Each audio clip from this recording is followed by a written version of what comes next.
స్థితి మార్చిన స్తోత్రార్హుడా, స్తుతులందుకో పూజార్హుడా. నా స్థితి మార్చిన స్తోత్రార్హుడా, స్తుతులందుకో పూజార్హుడా. కృపలేని క్షణమును ఊహించలేను యేసయ్యా, నా యేసయ్యా. మన ప్రభువును రక్షకుడైన యేసుక్రీస్తు వారి శ్రేష్టమైన నామంలో ఈ గృహ కూడికి వచ్చి మీ అందరికి కూడా నా హృదయపూర్వకమైన వందనాలు తెలియజేస్తున్నాను. దేవుడి మీ అందరూ దీవించినగా. చాలా సంతోషం. బైబిల్ తెరిచి ఒక మాట జ్ఞాపం చేసుకుందాం. 2 రాజుల గ్రంథం 3వ అధ్యాయము 27వ వాక్యం చదువుకుందాం.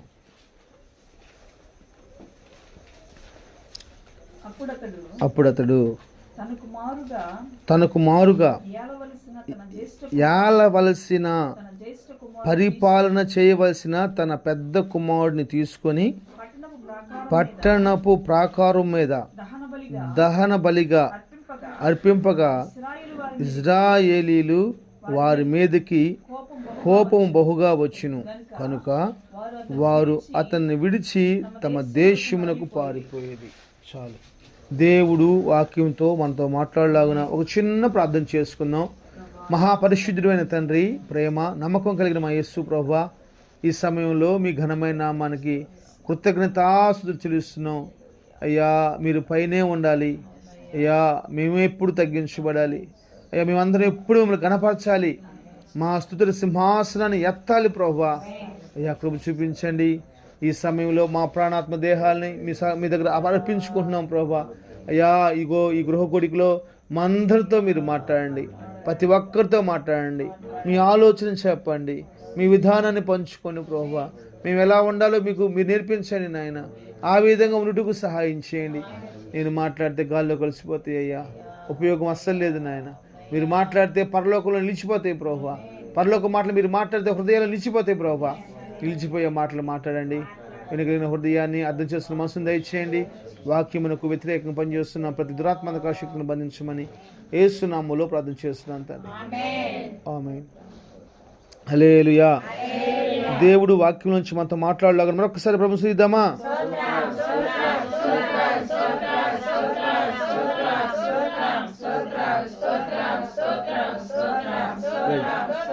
చాలు.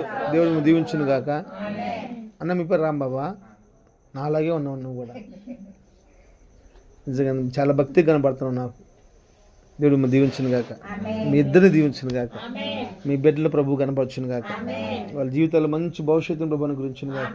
ఆమేన్. మనం చదువుకున్నటువంటి ఈ లేఖన భాగము చాలా బాధకరమైన, వేదనకరమైన వాక్యం. నేను ఈ కుటుంబం కోసం ప్రార్థన చేస్తున్నప్పుడు ఒక చిన్న మాటను ప్రభు నాకు దాని నుంచి నేర్పించాడు. దాన్నే నేను మీతో పంచుకోవాలని ఆశపడుతున్నాను. ఇక్కడ మనం చదువుకున్నటువంటి సందర్భం ఏంటంటే, ఆహాబు చనిపోయాడు. ఆహాబు కుమారుడైన యెహోరాము పరిపాలించడం ప్రారంభించాడు ఇజ్రాయెల్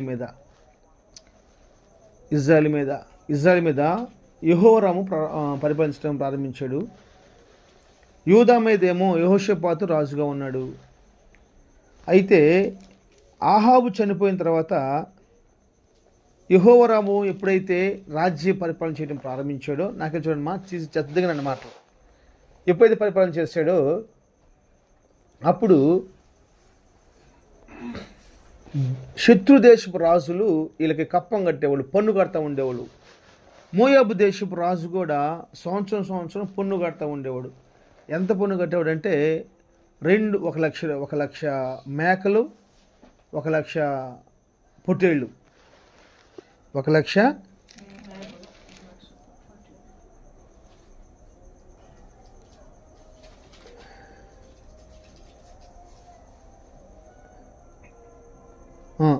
గొర్రె పిల్లలు, 1,00,000 గొర్రె పిల్లలు, 1,00,000 పొట్టేళ్ళ పిల్లల్ని సంవత్సరం కప్పం కడతా వస్తూ ఉండేవాడు.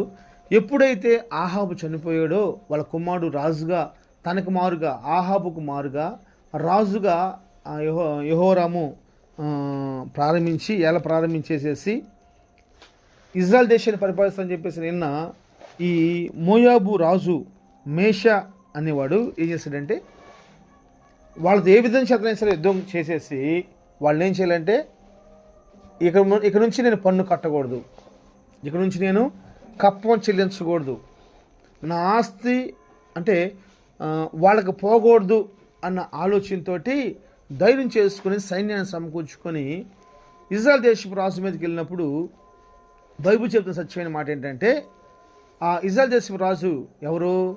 యెహోరాము వెంటనే యూదా రాజుకు ఫోన్ చేస్తాడు ఈ లోక భాషలో మాట్లాడుకోవాలంటే, లేకపోతే లెటర్ పంపిస్తాడు, అయ్యా సంగతి మరి మోయాబు రాజు నా పైనకి బహుగా వచ్చేస్తున్నాడు, బహుగా కోపంగా ఉన్నాడు, కొన్ని సంవత్సరాలు పన్ను కట్టాడు కదా, కోపం వచ్చేసింది కాబట్టి సహాయం చేయాలన్నప్పుడు అప్పుడు యెహోషాపాతు అంటాడు, ఏం భయపడాల్సిన అవసరం లేదు, నేను నీ వాళ్ళని, నా జనం నీ జనం అని చెప్పేసి అని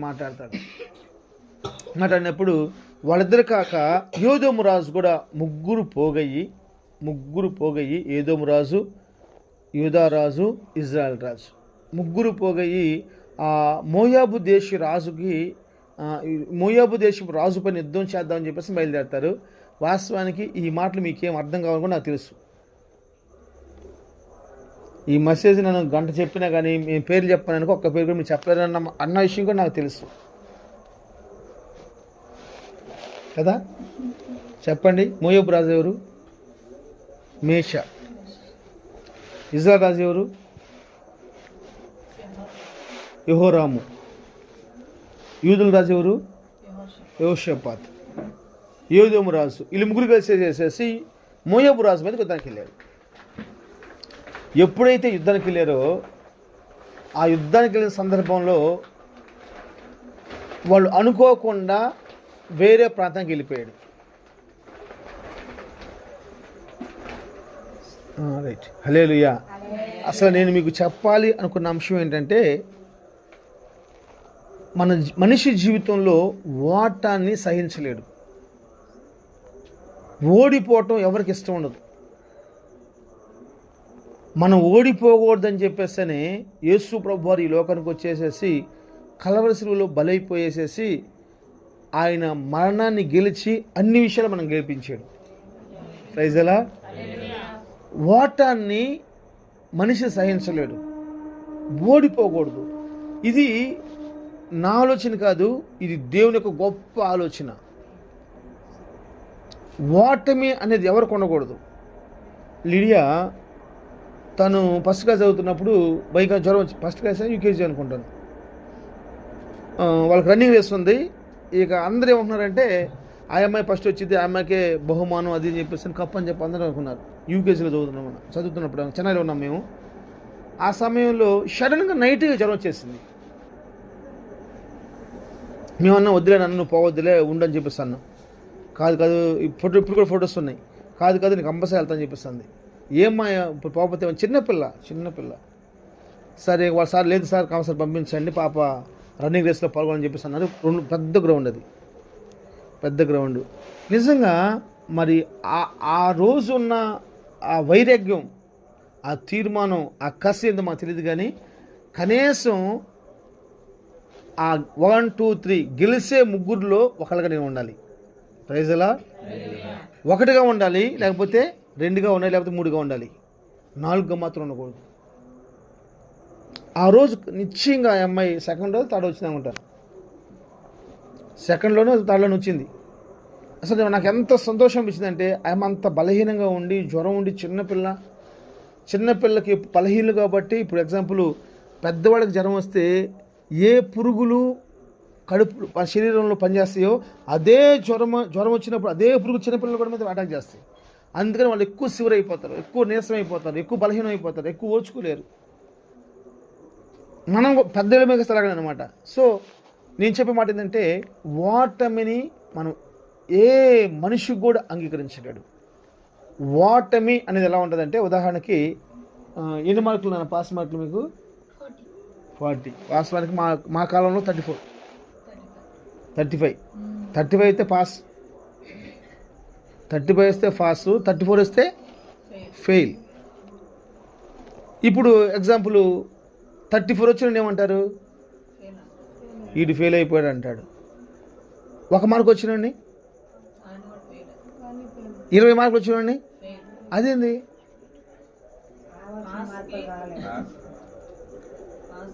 అంటే గుర్తుపెట్టుకోండి, అదే 35 1 మార్క్ వచ్చిందనుకో ఏమంటారు? పాస్ అంటారు. అక్కడ 1 మార్కే ఆ 1 మార్కు విజయంలోకి తీసుకొస్తుంది, 1 మార్కు అపజయంలోకి తీసుకొస్తుంది. 1 మార్కే. నేను చెప్పేది కొద్ది ఏంటంటే మన జీవితాల్లో, కుటుంబాల్లో ఫెయిల్యూర్కి ఏదో ఒకటే కారణం ఉంటుంది. మనకి సెకండ్ ఆప్షన్ చాలా ప్రాముఖ్యంగా ఉండాలి. ఉదాహరణకి మీకు మాట చెప్తాను. దావీదు నాకు చూడమా, దావీదు ఎవరి మీద యుద్ధానికి వెళ్ళాడు? గొల్యాతు మీదకి వెళ్ళాడు. ఎలా వెళ్ళాడు? ఓడిసాలు తీసుకున్నాడు. తర్వాత ఎన్ని తీసుకున్నాడు? వెరీ గుడ్ నన్ను, గాడ్ బ్లెస్ యూ. ఎన్ని తీసుకున్నాడు? ఎన్ని రాళ్ళతో చంపేశాడు? 1 రాయితో కొట్టగల దమ్ము దావీదుకు ఉందా లేదా? మరింతగా 5 రాళ్ళు ఏరుకున్నాడు. ఆప్షన్ బై మిస్టేక్ తగలపోతే రెండోది, బై మిస్టేక్ తగలపోతే మూడోది, బై మిస్టేక్ తగలపోతే నాలుగోది, బై మిస్టేక్ తగలపోతే 5వది. కంపల్సరీ వాడిని పడగొడతాను, ఆ శత్రుని కూల్చేస్తాను. మీరు 5 రాళ్ళు చేతిలో పెట్టుకునేసి ఒక మామిడి చెట్టుకి గురి చూసి కొట్టండి, కంపల్సరీ కాయబడిద్ది. కంపల్సరీ ఒకవేళ ఒక్కడితో మనం కొట్టలేకపోయాం అనుకో, 5 కంపల్సరీ మనం కొట్టగలం. ఈరోజు నా దేవుడు కోరుకున్న విషయం ఏంటంటే, ఏ విషయంలో కూడా మనం ఓడిపోయే వరకు ఉండకూడదు. ఓటమిని మనం ఇప్పుడు పొద్దున ఒక అమ్మాయి ఫోటో చూశాను. 8 నెలల గర్భిణి 8 మంత్ ప్రెగ్నెన్సీ, 8 నెలల గర్భిణి. అయితే తనకి ఏదో కొంత డబ్బులు కావాలైతే ఆమె రన్నింగ్ చేస్తూ ఉంటుంది. ఆ ప్రోగ్రామ్ కంపల్సరీ అప్పుడే వచ్చింది. అది గెలిస్తే ఆమె లైఫ్ సెటిల్ అయిపోయింది. 8 నెలల గర్భిణి రన్నింగ్ రేస్లో పాల్గొని గెలిచి కప్పు తీసుకునేసి, ఆ అమ్మాయి కప్పు తీసుకుంటే కొన్ని వేల లక్షల మంది ఏడుస్తున్నారు. ఆ అమ్మాయికి ఏంటంటే, నేను ఎట్లా ఉన్నానని కాదు, ఈ 1 నిమిషం కష్టం, లేకపోతే ఈ 5 నిమిషాల కష్టం, లేకపోతే ఈ పావు గంట కష్టం నా జీవితాన్ని సెటిల్ చేసింది. ప్రైజ్లా. ఇది చాలామంది మనం నిరసించిపోతాం, ఓడిపోతూ ఉంటాం, ఓర్చుకోలేము. చిన్న చిన్న కష్టాలు రాగానే ఈరోజు ఇప్పుడు జస్ట్ ఇక్కడికి వచ్చినాక ఫోన్ అలా ఓపెన్ చేయగానే ఒక మెసేజ్ వచ్చింది. హైదరాబాద్ కుర్రోడు, మన కర్నూలు కుర్రోడు అంట, సాఫ్ట్వేర్ ఇంజనీర్, మంచి శాలరీ, హైదరాబాద్ సెటిల్ ఫ్యామిలీ, పెళ్ళి 21 రోజు అయిపోయింది, హైదరాబాద్ ఉద్యోగం చేస్తూ ఉన్నాడు. ఏమైంది తెలియదు, ఫ్యాన్ కూడా వేసుకొని చచ్చిపోయాడు. ఏమైందో తెలియదు, ఫ్యాన్ కూడా వేసుకొని చచ్చిపోయాడు. ఏం చెప్పాలి? ఏంటి చచ్చిపోయేంత వాటం ఏముంది? చంపటం వేరే, చంపటం యుద్ధంలో చచ్చిపోవటం వేరత్వం అంటారు దాన్ని. యుద్ధం జరిగే సమయంలో యుద్ధాన్ని పోయాము, ఓడిపోయాము అంటే వేరే విషయం, చచ్చిపోయామంటే వేరే విషయం. చంపుకోకూడదు, చంపుకుంటే వీరత్వం కాదు. చంపుకోకూడదు, వీరత్వం కాదు. ప్రాణం పోయేంత వరకు పోరాడాలి. నేను చెప్పేది మన జీవితంలో కూడా, మన కుటుంబాల్లో కూడా ప్రాణం పోయేంతగా పోరాడాలి. ప్రాణం ఒక్కసారి మనం దాన్ని రిస్క్ వదిలిపెట్టామా, మనం దాంతో కాంప్రమైజ్ అయిపోతాం, దాంతో సర్దిద్దుకుంటాం. చాలులే, ఇంక ఇది వద్దులే, అది వద్దులే, ఇది సరిపోతుందిలే అని చెప్పేసాను. ఎక్కడ కూడా ఏ విషయంలో కూడా కాంప్రమైజ్ అవ్వకూడదు. కాంప్రమైజ్ అవ్వకూడదు. ఓడిపోవటం గల కారణం ఏంటంటే కాంప్రమైజ్ అవ్వటమే, సర్దుకుంటే ఏంటంటే పరిస్థితుల్లో కాదు, మనం ఓడిపోయే పరిస్థితుల్లో కాంప్రమైజ్ అవ్వకూడదు అంటాను. అయితే ఈ మోయాబు రాజు 3 రాజులు వస్తున్నారు. ఎవరెవరు వాళ్ళు? యెహోషాపాతు, యెహోరాము, ఏదోము రాజు. వీళ్ళు 3 వస్తున్నారు. వీళ్ళు 3 మీద ఒకరు యుద్ధం చేయాలి. కానీ ఈ మోయాబు రాజు వీళ్ళు 3 జయించగలడు. ఎందుకు జయించగలడు అంటే, వాళ్ళు అరణ్యంలో ఉన్నారు. ఈ 3 రాజులు అరణ్యంలో ఉన్నారు. మనకి చూడమా, ఈ 3 రాజులు అరణ్యంలో ఉన్నారు. అరణ్యంలో చేసిపోయి దేవుడితో కూర్చున్నారు. మొత్తం తిరుగుతున్నారు. అక్కడ తిరిగి ఏదో ఒక ప్లేస్కి వెళ్ళిపోయారు. అందరూ అలసిపోయారు. భయంకరంగా దాహం వేస్తుంది. తినటానికి తినలేకపోతున్నారు, తాగలేకపోతున్నారు. వాటర్ లేవు, మొత్తం ఎడాది అదంతా. అప్పుడు ఒక చక్కని మాట, నాకు ఇష్టమైన మాట, యెహోషాపాతు అడుగుతాడు, ఈ పరిస్థితి నుంచి విడిపించటానికి దేవుని మాట చెప్పే సేవకుడు ఎవరు ఉన్నారా? ఈ పరిస్థితుల నుంచి విడిపించగల దేవుడు ఉన్నాడు. ఆ దేవుని మాట చెప్పగలిగిన దైవజనుడు ఎవరైనా ఉన్నారా? ఇది మనకు చాలామందికి తెలియదు. మన పరిస్థితిలోంచి మార్గాలు చూపించగలిగిన దైవజనుడు ఉన్నాడా? అప్పుడు యెహోరాము యొక్క పనివాడిలో ఒకడు వచ్చి అంటాడు, అయ్యా రాజుగారండి, నాకు తెలిసిన ఒక దైవజనుడు ఉన్నాడు. ఆయన ఎవరు తెలుసా? ఏలియా చేతుల మీద నీళ్లు పోసినటువంటి ఎలీషా. యెహోవా ఏలియా చేతుల పైన నీళ్లు పోసినటువంటి ఎలీషా అని ఒక దైవజనుడు ఉన్నాడు. Praise the lord. ఆ దైవజనుడి కాడికి వెళ్తే మన పరిస్థితులు సాల్వ్ అవుతాయని చెప్పంగానే ఒక పక్క దాహం అవుతుంది, ఒక పక్క ఆకలి అవుతుంది. ఆ ప్రయాసతోనే అక్కడికి వెళ్ళిపోయి ఎవరు లేరు? యెహోవాకు విరోధంగా ఉన్నటువంటి ఆహాబు కుమారుడైన యెహోరాము వెళ్ళాడు. ఎవరు కనపడుతున్నారంటే యెహోరాము కనపడుతున్నాడు. నువ్వు నా కంటికి కనపడితే నరికేస్తాను, పక్క పోమని చెప్పన్నాడు. అది కాదయ్యా పాష గారండి, మేము అదే అండి, నువ్వు మాట్లాడబాక, నువ్వు నాకు ద్రోహివి కాదు, నువ్వు దేవునికి ద్రోహివి. దేవునికి ద్రోహుతుని చాలాసార్లు చెప్తున్నాను. దేవునితో ద్రోహంగా ప్రవర్తించే వాళ్ళతోటి మనం ప్రవర్తించకూడదు, వాళ్ళతో కలవకూడదు. అప్పుడు వెంటనే పక్కన నెనమలు ఉన్న ఒక అబ్బాయి వస్తాడు.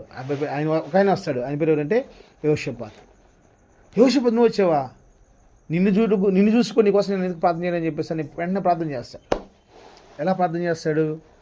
మంచి వాయిద్యాలు వాయించే వాళ్ళు తీసుకురమ్మంటాడు, గిటార్ వేసే వాళ్ళు తీసుకురమ్మంటాడు, వీణ వాయించే వాళ్ళు తీసుకురమ్మంటాడు. వీణ వాయించి మంచి ఆరాధన చేసుకున్నారు. అందుకని ప్రతిరోజు కుటుంబంలో స్తుతి ఉండాలి, ప్రార్థన ఉండాలి, ఆరాధన ఉండాలి, పాట పాడాలి, మోకాళ్ళ మీద నాట్యం ఆడాలి ప్రతిసారి కుటుంబంలో. గుర్తుపెట్టుకోండి అన్న సీక్రెట్ అనేది. మీరు ఏ సహవాసం నాకు అనవసరం, కానీ నేను చెప్పింది తెలుసా, మీ కుటుంబంలో కనుక మోకరించి పాట పాడి చప్పట్లు కొట్టి మంచిగా ఆరాధించగలిగితే, మనం కనుక ప్రభుని ఆరాధించగలిగితే మన ప్రతి పరిస్థితిని ప్రభు మార్చేస్తాడు. స్తుతి మన స్థితులను మార్చేస్తుంది. దేనికి పనికిరాని వాళ్ళని అన్నిటికీ ఉపయోగకరంగా మార్చేస్తుంది. గొర్రెలు కాసుకున్న వాడిని చక్రవర్తిగా చేశాడు నా దేవుడు, గాడిదలు కాసుకునే వాడిని రాజుగా మార్చాడు నా దేవుడు, పెంట కుప్పల మీద ఉన్న వాడిని ప్రధానంతో కూర్చోబెట్టాడు నా దేవుడు. నేను చెప్పే మాట ఏంటంటే, మనం ఎప్పుడైతే మనం స్తుతిస్తూ ఉంటామో, ఎప్పుడైతే పాటలు పాడుతూ ఉంటామో, ఎప్పుడైతే ఆరాధిస్తూ ఉంటామో, నా విషయం నేను సాక్ష్యం చెప్పాలంటే చాలాసార్లు చాలా బలహీనంగా ఉంటాను. ఎప్పుడైతే అక్కడ ప్రార్థనలో కూర్చుంటానో ఆ మాటలు నాకు ఎప్పుడైతే చెవులో పడతాయో వెంటనే లేచేసి మెల్లగా తడుకుంటూ వస్తాను. అక్కడ కూర్చోగానే అక్కడ ఒక అభిషేకం వస్తుంది, నాకు ఇక్కడ సంతోషం వస్తుంది. ఒకవేళ లేకపోయినా కానీ దేవుని కోసం ఏదైనా చేయాలి, దేవుని స్తుతించాలి, దేవుని కనపరచాలి, ఈ దేవుడు నాకు ఇచ్చిన సమయాన్ని కోల్పోకూడదు అన్న వైరాగ్యం నాలో ఉంటుంది. అందుకే దేవుడు నన్ను విజయ పదం నడిపించుకుని పోతున్నాడు. ప్రైజ్ ది లార్డ్, హల్లెలూయా. అయితే ఈ ముగ్గురి మీదకి పోలేక అప్పుడు నీళ్ళు లేవు. పోయినాక అంటాడు, అయ్యా మాకు నీళ్ళు లేవు, అలసిపోయాము, మాకు 2 కారణాలు, మాకు నీళ్ళు దొరుకుతాయా దొరకవా చెప్పండి. రెండోది జగత్ కనాలి, మాకు నీళ్లు దొరుకుతాయా దొరకవా చెప్పండి ఈ ఎడారిలో. ఒకటి. రెండోది వచ్చేలకే మోయాబు రాజు పైన మాకు విజయం దొరికిద్దా దొరకదా, విజయం కలిగిద్దా కలగదా చెప్పమని చెప్పేసి అని యెహోషాపాతు ఎలీషాని అడిగినప్పుడు ఆయన వీణలు తెప్పించుకొని వాయిద్యాలు వాయించుకొని ఆరాధన చేసి, అయ్యా నీ బిడ్డ అడుగుతున్న సహాయం చేయమని చెప్పినప్పుడు అప్పుడు అడుగుతాడు, మీరు పోయేసేసి ఈ ప్రాంతంలో గుంటలు తవ్వమని చెప్పేసి అంటాడు. చదవన్నమాట.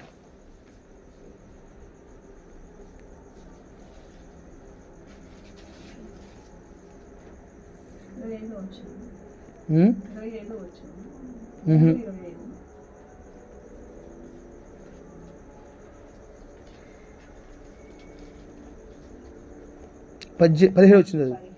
17 యెహోవా సెలవిచ్చినదేమనగా గాలియే గాని వర్షమే గాని 16 చదువు. యెహోవా సెలవిచ్చినదేమనగా ఈ లోయలో చాలా గోతులను త్రవ్వించుడి. యెహోవా సెలవిచ్చినదేమనగా గాలియే గాని వర్షమే గాని రాకపోయినను మీరును మీ మందలను మీ పశువులను త్రాగుటకు ఈ లోయ నీళ్లతో నిండును. ఈ లోయ నీళ్లతో నిండును. హల్లెలూయా. ఏం చెప్తానంటన్నా చెప్పు, రిఫరెన్స్ చెప్పు, మరోసారి చెప్తారు. 16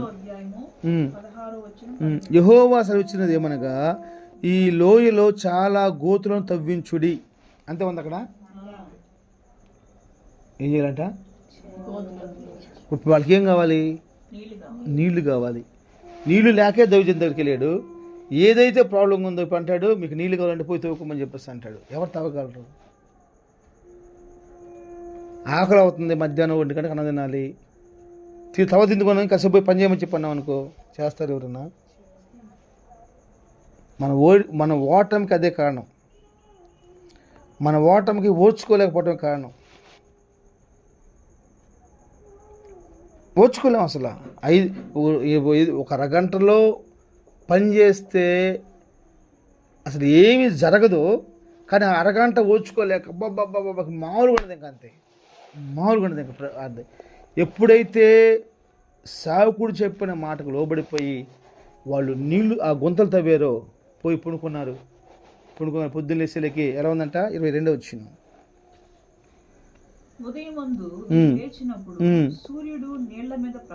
అంటే ఆ గుంటలు మొత్తం నింపబడిపోయి, లోయ మొత్తం నింపబడిపోయేసి వరద వల్లే ఆ ఏరియా మొత్తం, ఎడారి మొత్తం నీళ్ళతో నింపబడిపోయిందంట. వర్షం రాలేదు, గాలి రాలేదు, ఉరుము రాలేదు, ఏం రాలేదు. వర్షం రాలేదు, నీళ్ళు రాలేదు, ఉరుములు రాలేదు, గాలి రాలేదు, ఏమీ రాలా. దేవుడు ఎక్కడి నుంచి ఓటలు పంపించాడో తెలియదు. నేను చెప్తున్నాను, మన విజయం కోసం ప్రయత్నిస్తే నిశ్చయంగా ప్రభు మన పక్షం నుంచి విజయాన్ని ఇస్తాడు. దానికి ఇదే మా ఆధారం. మనకి వాళ్ళు తవ్వేరు గుంట, వాళ్ళు ఎప్పుడైతే గుంటలు తవ్వారో వాళ్ళు పోయి పడుకున్నారు. వాళ్ళు లేసేలకి వారు ఏ ప్రయాస అయితే చేశారో, వాళ్ళు ఏ విశ్వాసం అయితే చూపించారో, వారు చూపించిన విశ్వాసంలో వారు తవ్విన గుంటల్లో నీళ్ళన్నీ నిండిపోయి ఒక ప్రవాహం కనపడుతుంది అంట. మోయాబు రాజు చూశాడు, రేయ్ ఇదిగో 3 రాజులు వస్తున్నారు రా, నేను ఇజ్రాయెల్ రాజు వస్తారని చెప్పేసి అనుకున్నాను. 3 రాజులు వస్తున్నారు, వాళ్ళు ఏ విధం చేతనైనా సరే మనం హతం చేయాలని చెప్పేసి అని వాళ్ళని వాళ్ళు బలపరుచుకొని, సైన్యాన్ని సిద్ధపరచుకొని, చిన్నలు పెద్దలు ముసలోళ్ళు అందరూ బయలుదేరారంట యుద్ధానికి. వాళ్ళు వస్తూ ఉండగానే సూర్యుడు ఉదయిస్తూ ఉన్నాడు పొద్దున్నే. చదువు మరొకసారి 22 వచ్చిన. వీరు లేచినప్పుడు సూర్యుడు నీళ్ల మీద ప్రకాశింపగా అవతలి నీళ్లు. సూర్యోదయ కాంతి లేదు అక్కడ. సూర్యుడు నీళ్ల మీద ప్రకాశం. నా బైబిల్ ఏంటంటే సూర్యోదయ కాంతి అని ఉంది. ఇంగ్లీష్లో కూడా అంత ఉంటుంది ఆల్మోస్ట్. సూర్యోదయ కాంతి అంటే అర్థం ఏంటి తెలిసి చెప్పండి. పొద్దున్నే మన అపజయాలకు కారణం కూడా ఉదయం లేకపోవడం కూడా కారణమే. ఉదయం లేకపోవడం కూడా ఒక కారణమే మనకి. సో వీళ్ళు పొద్దున్నే శత్రువులు ఏం చేస్తున్నారు, పొద్దున్నే లేసేసేసి వాళ్ళు విజయం కోసం పాకులాడుకుంటూ వస్తూ ఉన్నారు. ఎప్పుడైతే వచ్చారో వాళ్ళు చూడగా ఆ నీళ్ళ మీద సూర్యుని యొక్క పొద్దున్నే ఎర్రగా వస్తాడు కదా, ఆ కిరణాలు ఆ నీళ్ళ మీద పడంగానే ఆ నీళ్ళు మొత్తం చూసే వాళ్ళకి ఎర్రగా రక్తంగా కనబడుతున్నాయి. అప్పుడు మోయాబు రాజు అనుకున్నాడు, రేయ్ ఆ 3 రాజులు వాళ్ళకు వాడికే గొడవలు అయిపోయేసేసి వాళ్ళు పొడుచుకున్నారు. ఆ రక్తం ఏళ్ళుగా పారుతుంది కాబట్టేసి ఇప్పుడు మనం వెళ్ళేసేసి వెనకమాల ఏ అద్భుతం జరిగిందో ఎవరికి తెలియలా. ఎలీషా పాషగారి దగ్గర రావటం, పాషగారి దగ్గర ప్రార్థన చేసుకుంటాం, వాళ్ళు గుంటలు తవ్వమని చెప్పటం, గుంటల్లో వాళ్ళ విశ్వాసంతో గుంటలు తవ్వటం, ఆకలి అవుతున్న గుంటలు తవ్వటం, మంచిలు అవుతున్న గుంటలు తవ్వటం, దాహం వేస్తున్న గుంటలు తవ్వటం, అదంతా చేసేసి వాళ్ళు పోయి పునుకున్న సంగతి ఆ శత్రువు తెలియదు. నేను చెప్తున్నాను నాన్న, యేసు నామంలో శత్రువు తెలియని పనులు కొన్ని మనం ఆత్మీయంగా చేయాలి. శత్రువు వాడు కనిపెట్టని పనులు చేయాలి. కనిపెట్టలేని పనులు చేయాలి మనం. ఎప్పుడైతే వాళ్ళు అలా చేశారో వాళ్ళు తెలియదు. వాళ్ళు అనుకుంటున్నారు పోయి 3 రాజుల యొక్క గుడారాలు కొల్లగొట్టేసేసి ఆస్తి మొత్తం దోసుకుందాం రాండ్రా బాబు అని చెప్పేసి వచ్చేలేకే ఏముంది, అందరూ బతికే ఉన్నారు. వాళ్ళని తరిమి కొట్టి చంపేసినప్పుడు అప్పుడు ఆ మోయాబు రాజు ఒక ఆలోచన చేశాడు. ఏం ఆలోచన చేశాడంటే చదువు 27 వచ్చిన.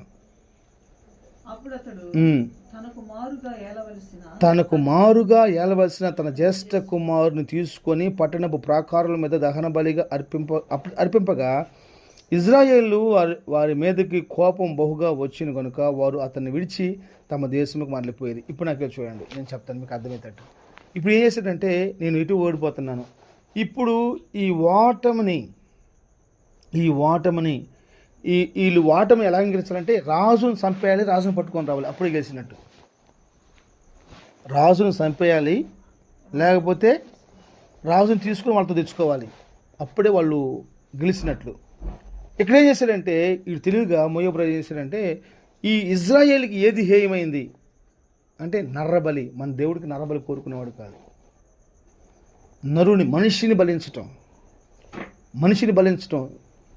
అబ్రహాం కూడా ఇస్సాకుని బలి ఇవ్వమన్నప్పుడు తీసుకెళ్తాడు, కత్తి పైకెత్తలేక వద్దని చెప్పేసి అంటాడు. ఆయన నర్రబలులు కోరుకోడు, డబ్బును కోరుకోడు, ఆస్తులను కోరుకోడు. మనం ప్రేమ తెస్తాం, దాన్ని బట్టి ప్రభువుకు మహిమ కలుగును గాక. మన బాధ్యత మనం చేస్తాం, దాన్ని బట్టి ప్రభువుకు మహిమ కలుగును గాక. హల్లెలూయా. రాత్రి పాస్టర్ గారు సాక్ష్యం చెప్తున్నాడు. ఒక బ్రాహ్మణ్స్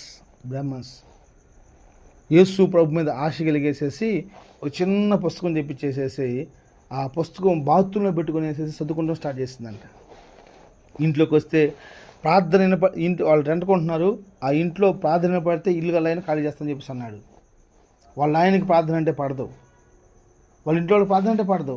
ఈ అమ్మాయి చేసింది ఇంట్లో బాత్రూమ్ పెట్టుకుని రోజు బాత్రూమ్కి వెళ్ళటం, 10 నిమిషాలకు పోవాల్సిన బాత్రూమ్ 20 నిమిషాలు అవుతుంది. ఏందమ్మా ఎంతసేపు వస్తున్నానండి అంటుంది. కానీ మంచిగా 10 నిమిషాలు బైబిల్ చదువుకుంటుంది, ఒక 5 నిమిషాలు ప్రార్థన చేసుకుంటుంది, 5 నిమిషాలు స్నానం చేసేస్తుంది, బాత్రూమ్ నుంచి వచ్చేస్తుంది బయటికి. ఇంతసేపు ఏందమ్మాయి? మనకి దేవుడు ఎంత కృప ఇచ్చాడు. బైబిల్ ఎవరు చదువుతున్నారు, ప్రార్థన ఎవరు చేస్తున్నారు? ఈ మాట అడిగితే రాంబాబు శత్రువు అవుతాడు. నీ ఇష్టానుసారంగా వదిలిపెడితే మాత్రం రాంబాబు మంచోడు. ఇష్టానుసారంగా మందను వదిలిపెడితే మందలు ఏమవుతాయి?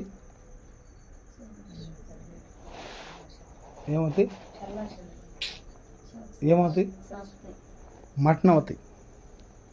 మందను వదిలిపెడితే ఏమవుతుంది? ఎవడోకి తీసుకుని మటన్ చేసుకుని తింటాడు అంతే. ఆ అమ్మాయి ఎప్పుడైతే బాత్రూమ్ పెట్టుకొని చదువుకుంటుందో ప్రతిరోజు ప్రార్థన చేసేది. అట్లా 2-3 సంవత్సరాలు జరిగింది. ఆ మంట ఏమండి క్రిస్మస్ పండగ అంటున్నారు, ఏదో బలి లైట్లు వేసారు, పోయి చూస్తుందామండి ఒకసారి అని చెప్పేసి అందంట. సరే, ఆ భర్తకి ఈ అమ్మాయి బాత్రూంలో చేస్తున్న ప్రార్థన ఆలకించేసేసి పోయి క్రిస్మస్ పండుగ తీసుకుని పోయాడు. లేదో వర్షం స్టార్ట్ అయిందంట, భయంకరమైన వర్షం పడిందంట. ఈ వర్షం పడలేక ఏం జరిగింది? బయట కూర్చోవలసిన వాళ్ళ ఆయన చర్చిలోకి పోయాడు. ఎప్పుడు చర్చిలోకి పోయాడో వెంటనే అక్కడ మాట్లాడుతున్న మాటలు ఆ చెవిలో పడేసేసేసి అక్కడే మోకాళ్ళ మీద పడేసేసి ఒక మాటే మోకాళ్ళ మీద అది చేతలా. మనిషికి ఒక మాట, మనుషులు కదా మనకు ఒక మాట నాటాలి. ఆమేన్. ఎప్పుడైతే మనిషి ఆ చెవిలో ఒక మాట పడిందో వెంటనే తన హృదయం పగలగొట్టేసి ప్రభువా నన్ను క్షమించు. ఆ ఒక్క మాట నాడటానికి కొన్ని సంవత్సరాలు బాత్రూంలో వాళ్ళ ఆవిడ ప్రార్థన చేసింది. నేనంటాను పెద్ద విచిత్రం కాదు, భర్తల్ని చేతిలో పెట్టుకుంటూ పెద్ద విచిత్రమేం కాదు. భర్తల్ని చేతిలో పెట్టుకుంటాం పెద్ద విచిత్రమేం కాదు. భార్య కుటుంబాన్ని దీపంగా వెలిగించాలి. అదే ఇంటిని చూస్తే, ఇళ్ళని చూస్తే ఇల్లు ఒక విధానం తెలిసిపోయింది అంట. కొంతమంది ఇళ్ళాళ్ళు ఉంటారు, ఎక్కడ చూసినా ఆ గలీజ్ అక్కడే ఉండిపోతూ ఉంటుంది, ఎక్కడ చూసినా ఆ చండాలం అక్కడే ఉండిపోతుంది. బట్టలు పెట్టుకునే ప్లేస్లో బట్టలు, డబ్బులు పెట్టుకునే ప్లేస్లో డబ్బులు పెట్టుకుంటాం. ఎవరన్నా కాలుకి వేసుకుని ఏమంటారు వాటిని? కాలుకి వేసుకుని అమ్మాయి వేసుకుని చూడు, అవి ముక్కు పెట్టుకుంటారు. ఎవరన్నా చెవులకు పెట్టుకుంటారా? ఎందుకని? ఎక్కడ పెట్టుకోవాలి అక్కడ పెట్టుకుంటాం, అంతే కదమ్మా. మరి ఇంట్లో మాత్రం అలా పెట్టుకోం. అమ్మాయి బండి తాళం ఎక్కడో తెలియదు, ఎక్కడో తెలియదు. బండి తాళమా? నాకేం తెలుసు. డబ్బులు ఎక్కడంటే మాత్రం కంపల్సరీ బీరో ఎక్కడికి వెళ్తాం. ఆ అమ్మాయి బాత్రూంలో చేస్తున్న ప్రార్థన వాళ్ళ భర్తని మార్చేసింది. అయితే ఎప్పుడైతే వాళ్ళు ప్రార్థన చేయడం స్టార్ట్ చేశారో వాళ్ళకి ఓటమి స్టార్ట్ అయింది. ఏం జరిగింది చెప్పండి? ఏం జరిగింది? వాళ్ళ బంధువులందరూ శత్రులు అయిపోయారు. మంచి భక్తి చేసేటప్పుడు మన బంధువులు ఎవరు మనతో కలవరు. మన బంధువులు మనతో కలిసారంటే మనం లోకస్తులే, బంధువులు కాదు, యేసు ప్రభు బంధువులు కాదు. మాకు అందరు శత్రువులే. మేము ఎవరికి నచ్చం, మా ఫ్యామిలీ ఎవరికి నచ్చదు. అందుకని మా రక్త సంబంధాలు కూడా మాతో కలిసి ఉంటారు. ఎందుకంటే మేము రక్త సంబంధం చూడం, మేము చూసేది వాక్యమే, ఆ వాక్యాన్ని జీవించమని చెప్పటమే. హల్లెలూయా. ఇన్ని రోజులు కాళ్ళు చెప్పేసారు, ఇల్లు కాళ్ళు చెప్పేసారు, మా ఇంట్లో ఉన్న వెళ్ళిపోమని చెప్పన్నారు. తర్వాత వేరే ఊరు వెళ్ళిపోయేసి ఒక చిన్న తీసుకొని అక్కడ కూర్చొని ప్రభుని ఆరాధించుకుంటూ కూర్చున్నారు. ఒక ఆయన చేసి అరెకరం పొలం రాసి ఇచ్చేసాడు. 2 అంతస్తులు 3 అంతస్తులు పెద్ద బిల్డింగ్ కట్టి ఆయన వాళ్ళకి ఇచ్చేసాడు గిఫ్ట్గా. బాత్రూంలో చేసిన ప్రార్థన ఎంత దీవెన తీసుకొచ్చింది చూడండి. మీకు తెలియదు ప్రార్థనలో ఉన్న మనం చాలా సింపుల్గా తీసుకొస్తాం. ప్రార్థన అంటే, ప్రార్థన ప్రపంచాన్ని కదిలించిద్ది. దాన్ని ఎందుకంటే అదంత గొప్పది కాబట్టి మనం చాలా తక్కువ చూస్తాం దాన్ని. ప్రార్థన అంటే బయటికి పోతున్నాం, కాపాడు, ఆర్డర్ వేస్తాం అనమాట.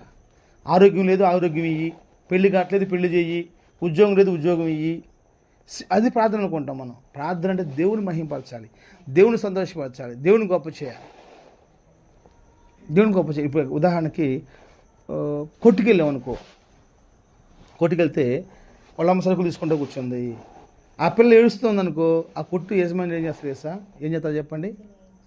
ఏదో శనగపప్పు చాక్లెట్ ఒకటి ఇస్తాడు, అది తీసుకోగానే చేస్తుంది. దేవుని దగ్గర ఏడిస్తే దేవుడు వెంటనే చెప్పేది నీకేం కావాలంటాడు అంతే. మనం ఏం చేస్తాడంటే మనుషులు కాడ ఏడుస్తాం, ప్రజలో దేవుని కాడ ఏడిస్తామనుకో వెంటనే నీకేమేం కావాలని అడుగుతాడు, మన నోరు మూసేస్తాడు అంతే. మనకి నీకేం కావాలి మనం అక్కడ ఏడాం. లేకపోతే ఏదన్నా మన ఎమోషన్ ఏంటంటే ఏదో పరిస్థితులు చూసుకొని ఆ పరిస్థితుల్లో వచ్చిన బాధను బట్టి కళ్ళ నీళ్ళు వస్తాయి, కానీ కృతజ్ఞత నీళ్ళు రావు, ప్రభుని మహింపరిచే విధానంలో నీళ్ళు రావు. మనకు బాగా కష్టం ఉంటుంది, ఎవరైనా తిట్టారు, ఎవరైనా కొట్టారు, లేకపోతే ఎవరైనా అవమానపరిచారు, అవి తెలుసుకొని ప్రార్థన కూర్చొని మనకు ఆ బాధతో కన్నీళ్ళు రావటమే. కానీ కృతజ్ఞతతోటి నాకు ఇచ్చిన గొప్ప జీవితాన్ని బట్టి, నాకు ఇచ్చిన అలాంటి విషయాన్ని బట్టేసి నీకు స్తోత్రం బాబు అని చెప్పేసి మా కళ్ళం ఎప్పుడైతే నీళ్ళు వస్తాయో అప్పుడు వెంటనే ప్రభు చెప్తాడు నీకేం కావాలంటాడు. ఆపు నీకేం కావాలంటాడు అంతే. మీ బిడ్డలు వేసినప్పుడు మీరు అలా అన్నారా లేదా? మీరు ఇప్పించేది లేదా? మనుషులు మీరే చేయంగా దేవుడు ఎందుకు చేయడు? మనుషులు మీరే చేయంగా దేవుడు ఎందుకు చేయడు? నేను చెప్పే మాట ఏంటంటే, ఈ రాత్రి ఈ కుటుంబంలో ఇక్కడ చేరి మీ అందరితో కూడా దేవుని సేవకుడిగా వాటమని మనం అనుభవించకూడదు అన్నదే గొప్ప ప్రభు సిద్ధాంతం. అప్పుడు ఈ మోయాబు రాజు ఏం చేశాడంటే, వాళ్ళ పెద్ద కుమారుని తీసుకొని పోయి ప్రాకారాల మీదకి ఎక్కేసేసి వాడిని పొనుకోబెట్టేసేసి కత్తితో నరికి వాళ్ళ దేవుడికి దేవతకి బలి చేసాడు. నరికి, అయ్యా నువ్వు నన్ను కాపాడు, నా కాడీయటానికి ఏం లేదు, శత్రువు దోసుకుని వెళ్ళిపోయారు, నా కాడేం లేదు, నేను నా కొడుకే ఉన్నామయ్యా, ఇదిగో నీ కోసం నేను త్యాగం చేసి నా కొడుకుని నీకు బలిగా ఇప్పిస్తానని చెప్పేసి అని కత్తి తీసుకొని మెండ నరికేసేసాడు. అది చూడంగానే అది భయంకరమైన అసహ్యంగా వాళ్ళు ఎంచుకొని ఇజ్రాయెల్ మొత్తం తిరిగి వెళ్ళిపోయారు. యూదారాజు సైన్యం మొత్తం తిరిగి వెళ్ళిపోయారు, యోదోము రాజు సైన్యం మొత్తం తిరిగి వెళ్ళిపోయారు. ఇప్పుడు మోయాబు బతికాడు కానీ, మోయాబు రాజు బతికాడు కానీ ఏం చేయగలడు, ఏం సాధించగలడు? ఓటమి కోసం మనం చేయకూడని పనులు సంథింగ్ ఏదో చేస్తున్నాం కాబట్టి ఓటమి పాలవుతున్నాం. 20,000 రూపాయలు అప్పు తీసుకున్నారు, న్యాయమైన వడ్డీ 5 రూపాయలు వడ్డీ, లేకపోతే 10 రూపాయలు వడ్డీ. ఇప్పుడు అదంతా ఎందుకు, బజాజ్ కార్డులో మనం తీసుకుంటున్నాం కదా, ఫ్రీ వడ్డీ. కాకపోతే ఏమంటాడు, ఆ ప్రాసెసింగ్ ఫీజు మాత్రం 1000 రూపాయలు 1500 రూపాయలు అంటాడు. అయ్యో మనం 30,000 రూపాయలు సామాను కొంటున్నాము, 50,000 రూపాయలు సామాను కొంటున్నాము, 3,000 రూపాయలు ఏందిలే, రాత్రి ఒక సామాను కొందామని వెళ్తే వాడు 3,200 కట్టమన్నాడు. ప్రాసెసింగ్ ఫీజు సార్ ఇది మీకు ఫ్రీ, అది కట్టండి, మీకు సామాను కావాలంటే ఇస్తామని చెప్పిస్తున్నాడు. 50,000 రూపాయల సామాను 3,500 రూపాయలు మేము దాన్ని కట్టాలి. మేము అనుకున్నామా సరేలే అని చెప్పేసి కట్టమని చెప్పేస్తున్నాం. కట్టాడు. కట్టినాక ఫస్ట్ నెల 200 ఎక్స్ట్రా కట్టాలన్నాడు. ఓకే అని చెప్పేసి అన్నాం. చెక్ బోనస్ అయితే బ్యాంక్ కోడ్ 400, మీరు 400, 800 రూపాయలు ఫైనాలిటీ అని చెప్పేసి అన్నాడు. అట్లా 3 సార్లు ఫెయిల్ అయిపోతే నీ కార్డు బ్లాక్ అయిపోతుంది అని చెప్పేసి అన్నాడు. ఫస్ట్ చూపించేది ఏంటంటే బాగానే చెప్తాడు. అంటే నేను చెప్తుంది మనం ఓడిపోవడం గల కారణం ఏంటంటే 20,000 అప్పు తెచ్చుకుంటాం, ఆ 20,000 కట్టడానికి మనకు డబ్బులు ఉండవు, మళ్ళీ 10 రూపాయలు వడ్డీకి తెచ్చుకుంటాం. ఆ వడ్డీ కడతానికి 20,000 రూపాయలు వడ్డీ కడతానికి 10 రూపాయలు వడ్డీ తెచ్చుకుంటాం, ఈ వడ్డీ కడతాం. ఆ 10,000కి 10 రూపాయల వడ్డీకి అది కట్టలేము, ఇది కట్టలేము, పోగైపోతుంది. ఏం చేయాలి అర్థం కాదు. మొన్న ఎవరో మహాతల్లి 200 రూపాయలు వారానికి కట్టలేక ఊరేసుకున్నాను. భార్యాభర్తల కుటుంబం ఎంత ఘోరం అంటే అబ్బా అసలు జీవితం అంటే ఏంది అసలు, ఎంత అందమైన జీవితం. చక్కగా భార్యతో గడిపితే, చక్కగా బిడ్డలతో గడిపితే, చక్కగా దేవునితో గడిపితే, చక్కగా సహవాసంతో గడిపితే, చక్కగా దేవునితో గడిపి సహవాసంతో గడిపితే ఆ విలువ తెలిసిద్ది అంతే. రాత్రి నేను బయటికి వెళ్ళాను, పొద్దున్న వెళ్ళాను బయటికి, రాత్రి వచ్చేలేక 12 అయింది. నిజంగా నా మందిరం తలుపులు చూసిన దాకా నాకు నిద్ర పట్టలేదు. నా మనసుకు లేదు ఎప్పుడెప్పుడు పోవాలా మందిరం తలుపులు చూడాలా. అక్కడ ప్రభువుని ఆరాధిస్తున్న ఆ విధానం ఎప్పుడైతే చూసినప్పుడు నాకు సంతోషం వచ్చింది. నేను బైబిల్ పుస్తకం సాక్ష్యం చెప్తున్నాను. ఎందుకు చెప్తున్నానంటే మనకి వేరే సంతోషం ఎక్కడి నుంచి వస్తుంది మనకి, ఇంకా దానిలో సంతోషం రాకపోతే ఇంక దేనిలో సంతోషం రాలేదు. నేను చెప్పేది ఏంటంటే మోయాబు రాజు ఓడిపోయాడు, అయ్యా నన్ను క్షమించాలి కాలు పట్టుకుంటా నేను బానిసని చెప్పాను అనుకో, తన కొడుకు బతికేవాడు, వాడు బతికేవాడే. ఓటమికి కారణం ఏందో పక్కన పడేసేసాయి. రెండోది ఏంటంటే తన కొడుకుని తన చేతిలో చంపుకున్నాడు. ఎవడని చంపుకుంటాడు భూలోకంలో? ఎంత దుర్మార్గుడని చంపుకుంటాడా? నువ్వు బతికేం చేయాలి? చాలామంది తల్లిదండ్రులు ఏం చెప్తారంటే నేను చనిపోయిన పర్లేదు కానీ నా కొడుకు బతకాలని కోరుకుంటారు. నాకు తెలిసిన వాళ్ళు 2-3 ఉన్నారు. వాళ్ళ నాన్న కిడ్నీ తీసేసేసి పిల్లడికి ఇచ్చిన వాళ్ళు, వాళ్ళ అమ్మ కిడ్నీ తీసేసి వాళ్ళ కూతురికి ఇచ్చిన వాళ్ళు బతకాలని చెప్పేస్తాను. హల్లెలూయా. కాబట్టి దేవుడు ఏం కోరుకున్నాడంటే మనల్ని ఓడిపోవాలని, ఓటంలో తీసుకుని చెప్పేసి కోరుకోడు. మన ఓటమి ఏ స్థాయిలో ఉందని అవసరం నేను చెప్పాను. ఎందుకంటే 1 నుంచి 34 లోపు ఇదంతా ఓటమే. 1 నుంచి 34 లోపు ఇదంతా ఓటమే. 1 మార్క్ కాడ నుంచి 1 మార్క్ కాడ నుంచి 34 మార్కుల లోపు ఓటమే. ఈ 34 దాటేమంటే విన్. అయితే విషయం ఏంటంటే ఏ స్థాయిలో పోతున్నాం మనం, ఎక్కడ నువ్వు ఉన్నావు అనుకో ఇక లేకవలేవు. కానీ నువ్వు లెగిసి ఎప్పుడైతే నడుస్తూ ఉంటావో, వాళ్ళ ఆయన ముస్లాం 84 సంవత్సరాల ముస్లామి చూసారా, పేపర్లో న్యూస్లో చూసారా, ఫోన్లో చూసారా, వాళ్ళ ఆయనకి బాగాల. కొన్ని ప్రాంతాల్లో ఆ ప్రాంతం సంబంధించిన వాళ్ళే రన్నింగ్ రేసులు పెడతారు, ఏదైనా ఆటలు పెడతారు, ప్రోగ్రామ్ పెట్టేసి కొంత ప్రైజ్ మనీ పెడతారు, గెలిచిన కూడా ఇస్తారన్నమాట. 84 సంవత్సరాల ముస్లామి రన్నింగ్ రేసులో పాల్గొని కప్పు గెలుచుకొని డబ్బులు గెలుచుకొని వాళ్ళ ఆయన హాస్పిటల్ తీసుకుని పోయింది. 84 సంవత్సరాల ముస్లామి.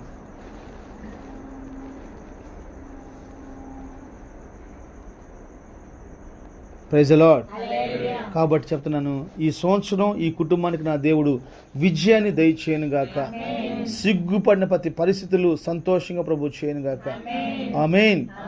యేసు నామంలో ఇది మొదలుకొని దేవుడు విజయ పదంలో ఈ కుటుంబాన్ని నడిపించును గాక. మన తప్పులు మొత్తం సరి చేసుకొని, మనం చేసిన మిస్టేక్ మొత్తం సరి చేసుకొని చక్కగా ఆయన మార్గంలో నడుచుదము గాక. ఇదిగో ఎలీషా లాంటి సేవకుల్ని కనుగొందము గాక. వాళ్ళు చెప్పునట్టు ఎంత కష్టమైన లోయలు తవ్వుకుందము గాక, నీళ్లు పడును గాక. మన విశ్వాసం గొప్ప కార్యం జరిగించును గాక. ఈ కుటుంబంలో విశ్వాసం గొప్ప కార్యం జరిగించును గాక. అందుని బట్టి ప్రభు శ్రీద్దామా.